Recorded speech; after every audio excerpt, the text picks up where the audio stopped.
Et Lorraine Matin se poursuit donc avec l'édition de l'emploi. C'est unique au monde, un procédé breveté d'emballage sur mesure en 3D a été conçu au CIRTES de Saint-Dié-des-Vosges, un centre de recherche et de développement rapide de projets. Pour en savoir plus sur cette innovation et les créations d'emplois qu'elle génère, nous recevons le professeur Claude Barlier, qui est président fondateur du directoire du CIRTES. Bonjour, merci d'être avec nous.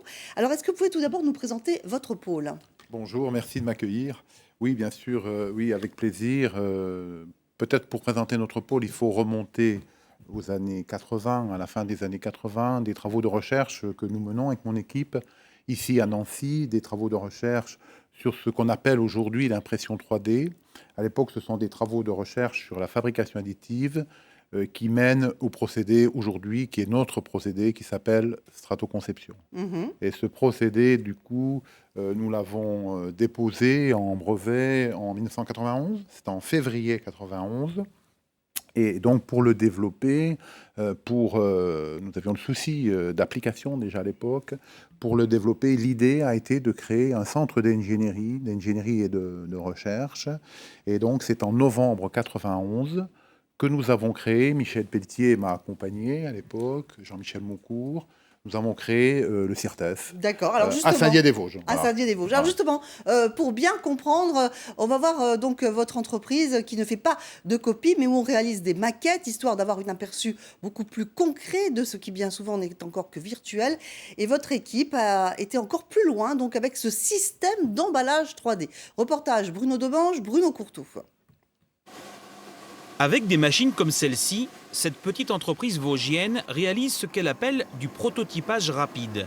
En clair, des pièces similaires à de vrais objets, tels des photocopies en 3D, ou alors des projets de pièces qui n'existent pas encore à partir des dessins.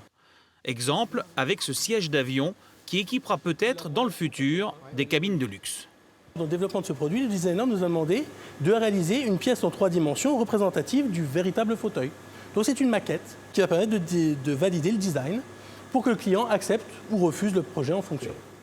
Mais l'entreprise est allée plus loin dans sa démarche. Sachant reproduire une pièce, elle s'est dit qu'elle pouvait aussi réaliser son négatif, avec derrière une réponse possible pour réaliser des emballages.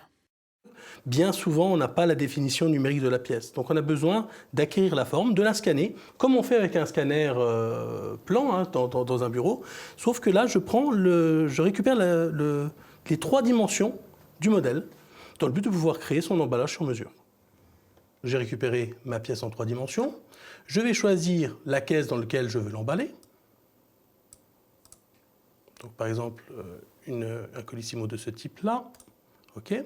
Donc lui me donne les dimensions de la caisse et me demande de positionner de manière adaptée ma pièce dans son emballage.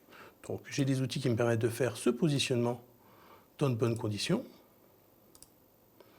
Voilà, comme celle-ci, avec la face visible qui sera vers le haut. Voilà.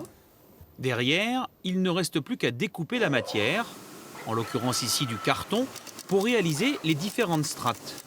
Dans cet exemple, 8 feuilles de carton avec un dessin précis. Donc je récupère ma pièce et je vais l'emmener jusqu'à son emballage et je vais vérifier qu'elle s'emballe bien.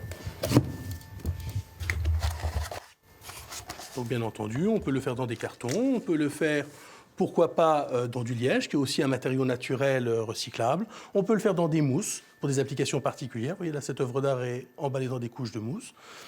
Tout matériau, même pour des pièces très lourdes, on pourrait imaginer faire des calages en bois ou dans d'autres types de matériaux, sans limite, ni de taille, ni de dimension.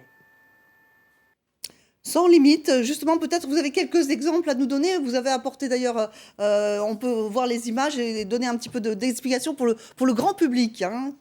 Oui, tout à fait. Donc, ce sont des pièces qui ont des applications qui s'appliquent à des secteurs évidemment très différents les uns des autres. Ça peut aller de la pièce d'art, ça peut aller d'un objet personnel auquel on tient beaucoup, et surtout jusqu'à des pièces industrielles, des pièces techniques, des pièces à valeur ajoutée qui pour l'instant ne sont pas forcément emballées correctement, en tout cas en fonction de leur valeur. D'accord. Alors un mot également sur cette équipe qui travaille dans ce pôle.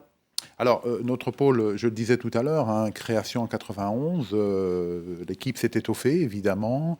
Nous avons créé une école d'ingénieurs, un petit peu à mi-parcours, là, il y a une dizaine d'années, et aujourd'hui une plateforme d'innovation, ce qui fait que c'est 65 ingénieurs et chercheurs qui aujourd'hui travaillent sur le pôle dit Virturéal, que l'on appelle Virturéal, donc à Saint-Dié-des-Vosges. Alors, il faut comme le souligner, hein, c'est une innovation qui a une portée mondiale, hein, qui a été brevetée dans ce sens.